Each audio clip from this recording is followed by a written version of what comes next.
39장 13절에서 30절. 타조는 즐거이 날개를 치나 학의 깃털과 날개에 같겠느냐. 그것이 알을 땅에 버려두어 흙에서 더워지게 하고 발에 깨어질 것이나 들짐승에게 밟힐 것을 생각하지 아니하고 그 새끼에게 모질게 대함이 제 새끼가 아닌 것처럼 하며 그 고생한 것이 헛되게 될지라도 두려워하지 아니하나니 이는 하나님이 지혜를 베풀지 아니하셨고 총명을 주지 아니함이라. 그러나 그것이 몸을 떨쳐 뛰어갈 때에는 말과 그 위에 탄 자를 우습게 여기느니라. 말의 힘을 내가 주었느냐? 그 목에 흩날리는 갈기를 내가 입혔느냐? 내가 그것으로 메뚜기처럼 뛰게 하였느냐? 그 위험스러운 콧소리가 두려우니라. 그것이 골짜기에서 발꿈질하고 힘있음을 기뻐하며 앞으로 나아가서 군사들을 맞되 두려움을 모르고 겁내지 아니하며 칼을 대할지라도 물러나지 아니하니 그의 머리 위에는 화살통과 빛나는 창과 투창이 번쩍이며 땅을 삼킬 듯이 맹렬히 성내며 나팔 소리에 머물러 서지 아니하고 나팔 소리가 날 때마다 힝힝 울며 멀리서 싸움 냄새를 맡고 지휘관들의 호령과 외치는 소리를 듣느니라. 매가 떠올라서 날개를 펼쳐 남쪽으로 향하는 것이 어찌 내 지혜로 말미암음이냐. 독수리가 공중에 떠서 높은 곳에서 보금자리를 만드는 것이 어찌 내 명령을 따름이냐. 그것이 낭떠러지에 집을 지으며 뾰족한 바위 끝이나 험준한 데 살며 거기서 먹이를 살피나니 그 눈이 멀리 봄이며 그 새끼들도 피를 빠나니 시체가 있는 곳에는 독수리가 있느니라. 제목은 하나님께서 주신 것, 하나님께서 주신 것 제목입니다. 여기 39장은 그 들짐승들, 하나님이 창조하시고 또 다스리시는 그 들짐승들을 통해서 우리에게 주시는 교훈인 것인데, 오늘 13절에 보면 타조가 나옵니다. 타조. 13절에 타조는 즐거이 날개를 치나 학의 깃털과 날개에 같겠느냐. 그래서 이 타조가 날개를 치고 나아가지만, 날개짓을 하지만 그것이 학의 깃털과 이 날개 같지는 않다. 이 타조도 날개를 가지고는 있습니다. 하지만 그 날개가 학의 날개처럼 이 우아하고 아름답지가 않아요. 분명히 똑같은 날개이지만 학이 가진 날개와 깃털은 참 아름답고 이 우아하게 보이지만 이 타조의 날개는 그와 같지 않은 겁니다.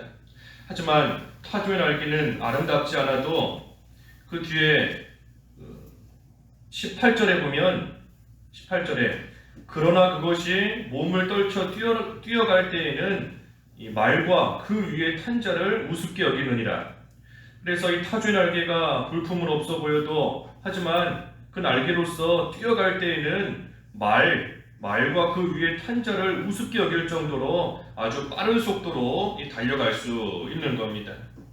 그러니 하나님께서 같은 날개여도 이 타조의 날개와 같이 볼품은 없을지언정 빠르게 달릴 수 있는 그러한 날개도 만들어 주신 것이고, 또 학의 날개와 같이 비록 학이 빠르지는 않아도 하지만 아름답게 보이는 또 그런 날개를 또 하나님께서 만들어 주시는 겁니다.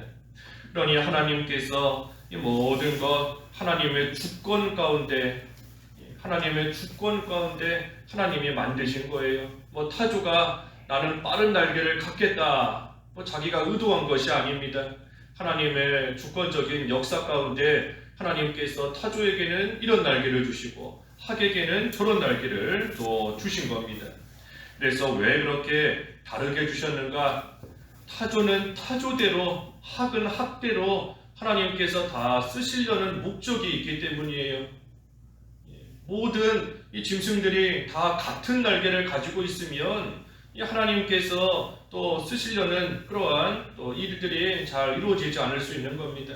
그러니 하나님께서 타조에게는 또 이런 날개를 주시고 학에게는 저런 날개를 주셔서 그 각각을 이용하셔서 하나님의 뜻을 또 이루어 가시는 겁니다. 그러니 하나님께서 선한 사람도 창조하시고 악한 사람도 창조하시고, 그 잠언 16장 4절 말씀에 보면 하나님께서 악한 자도 이 하나님의 날에 쓰시기 위해서 또 하나님께서 다 내신 것이다 그랬습니다. 그러니 하나님께서 다 하나님의 뜻대로 이런저런 모양으로 만드시는 겁니다. 우리도 마찬가지예요. 하나님께서 이 사람에게는 평안을 주셔서 그것을 통해 하나님의 뜻을 이루어 가시고, 저 사람에게는 고난을 주셔서 또 그것을 통해 하나님의 뜻을 이루어 가시는 겁니다.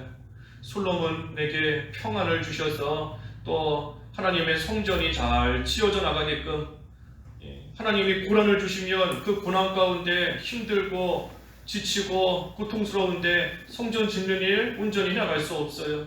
그러니 솔로몬에게는 평안을 주셔서 또 하나님의 성전이 지어져 나가게끔 하나님의 뜻을 이루시는 겁니다. 요셉에게는 고난을 주셔서 그 고난을 통해서 또 결국은 이 총리가 되게 하시고 또 하나님의 뜻을 이루어 가시는 겁니다. 그러니 하나님께서 다 달라요. 이 사람에게는 이것을 주시는 것이고 저 사람에게는 저것을 주시는 것이고, 하지만 그 모든 것을 통해 하나님의 일이 이루어져 나가게끔 하시는 하나님의 섭리가 그 가운데 있는 겁니다. 그래서 타조의 날개, 학의 날개와는 다르다. 그래서 14절부터 16절까지 쭉 보면 이 타조가 참 이 정이 없는 무정한 그러한 짐승입니다. 알을 땅에다가 버려둔다. 이 사막에다가 타조가 알을 낳고서는 이 돌보지를 않아요. 돌보지 않고 또 그 알을 낳고 나서 품지를 않습니다. 그러니 여기 14절에 흙에서 더워지게 하고, 알을 낳았으면 그 알을 잘 품어서 부화시켜야 되는데 이 타조가 그렇게 하지 않고 알을 그냥 그 사막에다가 내버려 두니 그 사막의 뜨거운 열기로서 그 알이 부화되는 겁니다. 타조가 품지를 않아요. 품지를 않고 또 이 들짐승에게 밟힐 것을 생각하지 않는다. 들짐승에게 밟히든 잡아먹히든 그것을 전혀 생각하지 않고 그냥 타조가 낳아놓고서는 끝인 겁니다. 끝이에요. 그러니 16절에 그 새끼에게 모질게 대함이 제 새끼가 아닌 것처럼, 자기 새끼가 아닌 것처럼 하고 그 고생한 것이 헛되게 될지라도 두려워하지 않는다. 그 낳느라고 얼마나 고생했겠어요. 낳느라고 고생했는데 그 고생한 것이 헛것이 된다.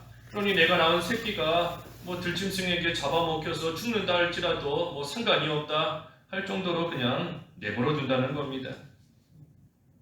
그러니 이러한 타조의 모습이 참으로 정의 없는 무정한 모습인 것인데 왜 이렇게 했는가? 17절에 이는 하나님이 지혜를 베풀지 아니하셨고 총명을 주지 아니함이라. 하나님께서 지혜와 총명을 주시지 않았기 때문에 타조가 이와 같이 참 무정한 모습으로 나아가고 있는 겁니다. 그래서 하나님께서 미련하게 하시면, 지혜를 베풀지 않아서 미련하게 하시면 누가 봐도 뻔한 것을 모릅니다. 타조가 새끼를 낳고 돌보지 않고 나아가면 들짐승이 와서 잡아먹는다는 거 뻔한 사실이에요. 또는 누가 와서 발로 밟을 수 있다는 것도 당연한 사실인 겁니다. 그런데도 지혜가 없으니, 하나님께서 지혜와 총명을 주시지를 않았으니 너무나도 뻔한 사실인데도 그것을 모르고 나아가고, 또 당연히 해야 되는 일인데, 타조가 새끼를 낳았으면 당연히 자기가 돌봐야 되는데 그 당연히 해야 되는 일을 또 하지 않고 나아가는 겁니다. 그래서 하나님께서 지혜와 총명을 안 주셨기 때문이에요. 그러니 이 말씀은 하나님께서 지혜를 주셔야지만 이 모든 것을 바로 알 수 있다 하는 겁니다. 하나님이 지혜를 주셔야지만 바로 알 수 있어요. 구원에 대해서, 영생에 대해서 하나님이 지혜를 주셔야지만 우리는 알 수 있습니다. 천국과 지옥 분명히 존재하는데도, 사람이 죽으면 천국이든 지옥이든 가게 되어 있는데도 이 사람들이 지혜가 없으니 그것을 몰라요. 모르는 겁니다. 고난 가운데도 하나님이 주시는 은혜가 분명히 있다. 하나님이 지혜를 주셔야지만 알 수 있는 겁니다. 하나님의 사랑은 끊이지 않는다는 것도 하나님이 지혜를 주셔야지만 사람은 알 수 있어요. 그러니 욥이 지금 당하는 이러한 고난도 하나님께서 지혜를 주시면 하나님이 이런 고난을 왜 당하게 하셨는가 그 이유를 알 수 있다 하는 겁니다. 하나님의 지혜와 총명을 주시면 왜 이런 고난을 당하게 하셨는지 욥이 비록 지금은 그 이유를 모르지만 하나님께서 지혜롭게 해주시면 그 이유를 분명히 깨달아 알 수 있다 하는 겁니다. 그래서 이 타조를 통해서 하나님께서 지혜를 주셔야지만 당연한 것을 알 수 있다 하는 것을 깨닫게 하시는 겁니다. 또 19절부터 보면 이 말인데 말의 힘을 또 내가 주었느냐, 그 목에 흩날리는 갈기를 내가 입혔느냐, 내가 그것으로 메뚜기처럼 뛰게 하였느냐, 그 위험스러운 콧소리가 두려우니라. 그래서 말의 힘, 또 말이 가진 이 갈기, 그 목에 이렇게 흩날리는 그 갈기도 하나님께서 주신 것이다. 하나님께서. 그래서 하나님께서 주신 그 힘을 가지고 메뚜기처럼 힘차게 뛰어달리는 것이고, 또 하나님이 주신 그 목에 갈기, 또 하나님이 주신 그 위험스러운 콧소리, 그런 것을 내는 것, 모든 것이 다 하나님이 말에게 주셨기 때문이다.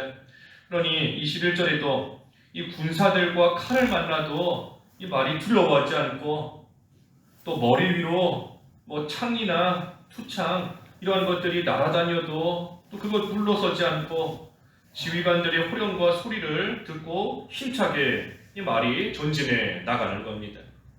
그래서 두려워하지 않고 이 말이 전쟁터에서도 힘차게 달려나갈 수 있는 것인데, 그러한 힘을 하나님께서 주셨기 때문이에요.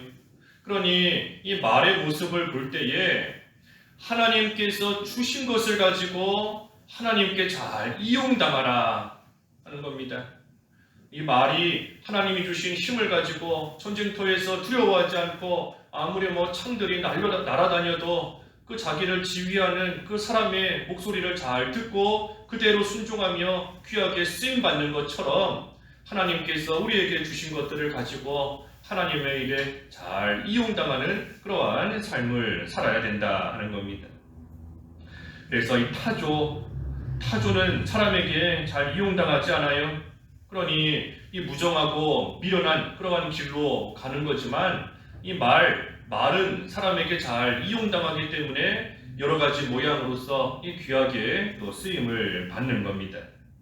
그러니 하나님께서 우리에게 주신 것을 가지고, 하나님이 나에게 주신 것, 그것을 가지고 이 하나님을 위해서 힘써 일하고 나아가면 그것을 통해 이 하나님의 뜻이, 또 하나님의 일이 또 잘 이루어져 나가는 겁니다.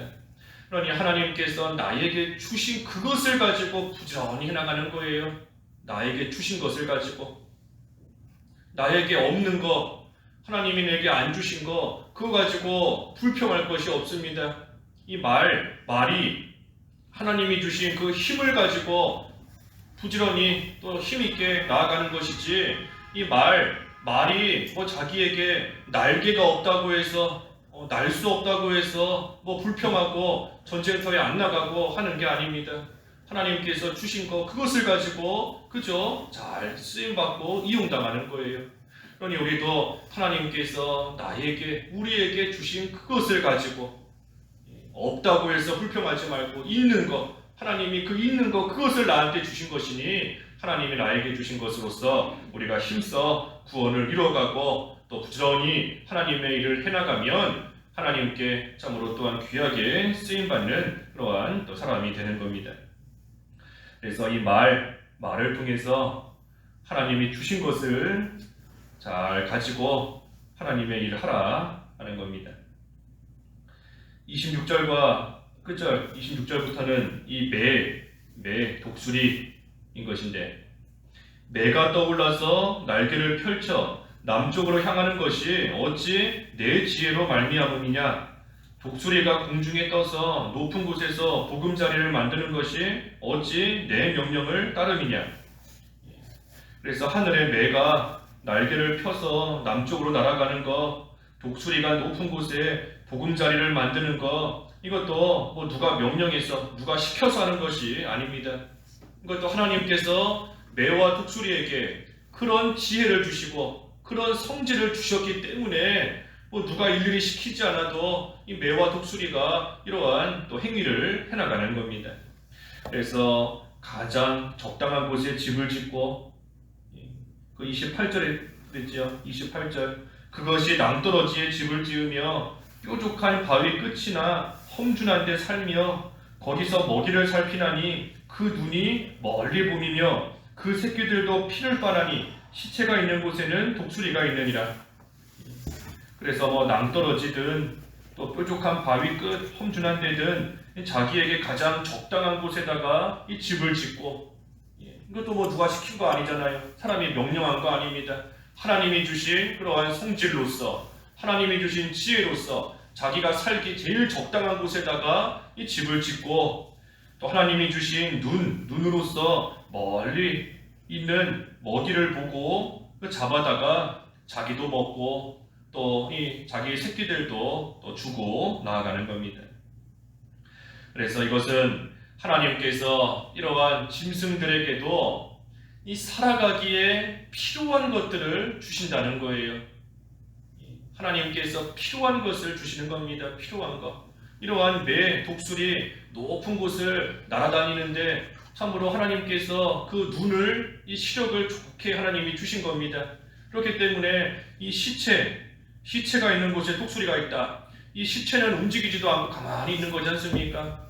뭐가 막 뛰어다니면 그 움직이는 것을 보고서라도 또 잡을 수 있을 텐데 이 시체는 움직이지도 않고 가만히 있어요. 그런데도 하늘 높은 곳에 있는 독수리가 저것이 시체구나 하는 것을 볼 수 있을 정도로 그 참 밝고 좋은 눈을 하나님이 주신 겁니다. 왜 주셨겠어요? 그것을 통해서 살아가게끔. 그러니 꼭 필요한 것을 하나님께서 들짐승들에게도 주신 것인데, 하물며 하나님께서 사람에게 주시는 것이 어찌 사람에게 필요한 것이 아니겠느냐? 어찌 사람에게 유익한 것을 하나님께서 주시지 않겠느냐 하는 겁니다. 그러니 하나님께서 사람에게도 각자에게 매는 매, 독수리는 독수리, 각자에게 필요한 것을 하나님께서 주시는 겁니다. 그러니 우리가 앞에 38장에서는 이 자연 만물과 현상을 통해서 우리에게 교훈해 주셨지 않습니까? 하늘에 있는 해, 달, 별, 또 바람, 물, 또 여러 가지 번개가 치는 것, 천둥 소리가 나는 것, 그래서 그러한 것을 통해서 하나님을 알아라. 그뿐 아니라 여기 39장에서는 들짐승들이에요. 들짐승. 그래서 산에 있는 염소나 들나귀나 또 이 들소, 또 오늘 타조, 매, 이 말, 이러한 들짐승들을 보고서 하나님께서 어떻게 하나님의 일을 해나가시고 어떻게 하나님의 뜻을 이루시는지를 깨달으라 하는 겁니다. 그러니 이 모든 들짐승들에게도 하나님께서 참으로 각각에게 필요한 것을 주셔서 살아가게 하시는 것처럼 우리에게 주시는 것도 분명히 우리에게 필요하기 때문에, 우리에게 꼭 있어야 되기 때문에 하나님께서 모든 것을 주시는 줄을 알아라 하는 겁니다. 그래서 과거에 참으로 동방에서 부자로서 편안하게 잘 살게 하신 것도 하나님께서 필요하기 때문에 주셨던 거고, 지금 당하는 고난도 하나님이 필요하기 때문에 하나님께서 다 주신 겁니다. 그래서 그것을 아는 것이 지혜예요. 지혜. 하나님께서 필요한 것을 주시는구나, 그것을 아는 것이 지혜입니다. 그래서 오늘 앞에서 증거한 것처럼 그 지혜조차도 하나님께서 주신다 그랬으니, 우리가 참으로 당하는 여러 가지 일들 가운데 하나님께 지혜를 구함으로써, 하나님이 주시는 지혜로서 나에게 유익된 것만을 하나님이 주신다 하는 것을 깨달아 알고, 하나님이 나에게 주신 그것을 가지고 하나님을 위해서 부지런히 일하는 그러한 삶을 살아가라 하는 것이 오늘 말씀의 교훈입니다. 기도하겠습니다.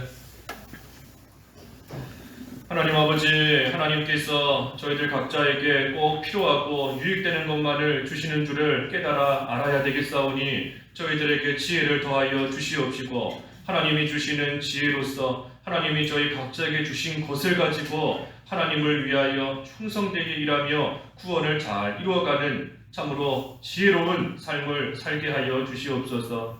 예수님의 이름으로 기도하옵나이다. 아멘.